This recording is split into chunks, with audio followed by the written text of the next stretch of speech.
तर हे आपण आरो वॉटर कंडिशनर बद्दल बोलत होतो. आरो वॉटर कंडिशनर हे तंत्रज्ञान जे आहे ना, या तंत्रज्ञानाचा सर्वात महत्वाचा भाग असा आहे की हे जगातलं पहिलं तंत्रज्ञान आहे की कोणीतरी आरो साठी बनवलंय आणि ते अभिमानाने आमच्या कंपनीने ऑटोफिल वॉटर कंडिशनर बनवलंय. याच्याबद्दल मला प्रचंड अभिमान आहे आणि पूर्णच्या पूर्ण हे भारतामध्ये तयार होतं. यातला कुठलाही पार्ट हा बाहेरून इम्पोर्ट केला जात नाही, आयात केला जात नाही. आपण आपलं परकीय चलन वाया घालवत नाही.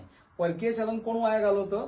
तर हे जे सगळे पार्ट आहेत ना, हे सगळे पार्ट पुन्हा पुन्हा रिप्लेस करायला लावतात. एक चक्रव्यूह तयार झालेला आहे आणि त्या चक्रव्यूहामध्ये तुम्हाला अडकवलेलं आहे आणि ते चक्रव्यूहाला लोकांनी कंटाळून 20 लिटरचे जार सुरू केलेत. तर 20 लिटरचे जार जे लोक घेतात ना, ते वर्षाला 6,000 ते 10,000 रुपये खर्च करतात. त्याच्यासाठी हे इन्स्ट्रुमेंट आहे. हे इन्स्ट्रुमेंट वापरलं तर तुमचा आरो हा पूर्णपणे देखभाल मुक्त होतो. त्याची उदाहरणं मी नंतर तुमच्या व्हिडिओमध्ये देणार आहे. तर हे कसं लावायचं हे आपण बघूया. हे अतिशय सोपं साधं इन्स्ट्रुमेंट आहे. हे बघा, याच्यामध्ये ना हे पूर्णपणे पोकळ आहे. हा तुम्हाला न दिसतोय ना, हा पोकळ पाईप आहे. याला एक अडॅप्टरचा सप्लाय आहे, कारण इलेक्ट्रॉनिक वॉटर कंडिशनरला एक सप्लाय लागतो आणि त्याला तुम्ही सप्लायला आपण काही करू शकत नाही, आपल्याला तो सप्लाय द्यावा लागतो आणि त्याच्यासाठी हा अडॅप्टर आहे. हा बघा, हा जो अडॅप्टर आहे ना, हा अडॅप्टर त्याच्यासाठी दिलेला आहे. ह्याच्यामध्ये एमआरई कंपनीचा अडॅप्टर आहे. तर आपण हे कसं बसवायचं ते बघूया आणि त्याच्यानंतर मी तुम्हाला माहिती देतो. तो बसवणं एकदम सोपं आहे.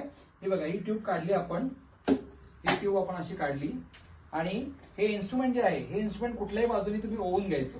हे बघा, या पद्धतीने ओवून घ्यायचं आणि ओवल्यानंतर हा तुमचा जो हे आहे हा काढून टाकायचा आणि त्याच्यानंतर हे असं आपण ठेवून दिलं. त्याच्यानंतर हा अडॅप्टर आहे.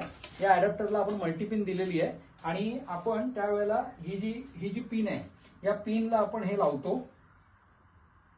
आपण हे लावतो आणि इथे आपण हा पॉवर सप्लाय लावतो. आता आमच्या इथे लावण्यासाठी एवढी जागा नाहीये, त्यामुळे इथे आपण मल्टीपिनला लावतो. या पद्धतीने हे पूर्णपणे इन्स्टॉलेशन कंप्लीट झालेलं आहे. हे फक्त अर्ध्या मिनिटामध्ये इन्स्टॉलेशन करून दाखवलं. त्यामुळे ते प्रत्येकाला करता येतं, कारण आरो टेक्निशियन आणि बाकीची लोक असतात त्यांच्यासाठी वेगळा खर्च करण्याची आपल्याला गरज नाहीये. आपण ते स्वतः लावू शकतो. हे प्रे फिल्टरला आपण लावलं आणि हे लावल्यानंतर काय होतं, तर ह्या इन्स्ट्रुमेंटमध्ये इलेक्ट्रॉनिक आणि मॅग्नेटिक लहरी तयार होतात आणि त्या लहरींमुळे आपल्या पाण्यामधील चिकटण्याचा जो गुणधर्म आहे कॅल्शियम मॅग्नेशियमचा, आता एक लक्षात घ्या की मगासपासून मी तो चिकटण्याचा गुणधर्म कॅल्शियम सांगतोय, तो कॅल्शियम मॅग्नेशियमलाच काय आहे आणि सोडियम पोटॅशियमला का नाहीये, तर तो निसर्गाने सोडियम आणि पोटॅशियमला दिलेलं नाहीये. आणि हे तुम्ही म्हणाला पाहिजे सिद्ध कसं करायचं, एकदम सोपं उदाहरण सांगतो. सिद्ध करायचं असेल ना, तर तुम्ही कोणत्याही समुद्र किनाऱ्यावर गेलात, गणपतीपुळे, मुंबई चौपाटी, जुहू चौपाटी, गिरगाव चौपाटी, तर ती हजारो कोटी वर्षापासून ती चौपाटी आहे. तिथे पाण्याची भरती ओहोटी चालू आहे. गणपतीपुळेचं मंदिर 300 वर्षापासून असेल, पण समुद्र किनारा हजारो कोटी वर्षापासून भरती ओहोटी चालू आहे.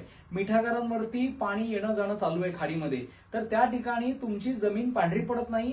तुमचं मीठ काढल्यानंतर जमीन पुन्हा काळी येते, चिकट होत नाही. समुद्र किनारे कधी पांढरे पडत नाही, चिकट होत नाही. याचं कारण काय आहे बरं? समुद्राच्या पाण्याचा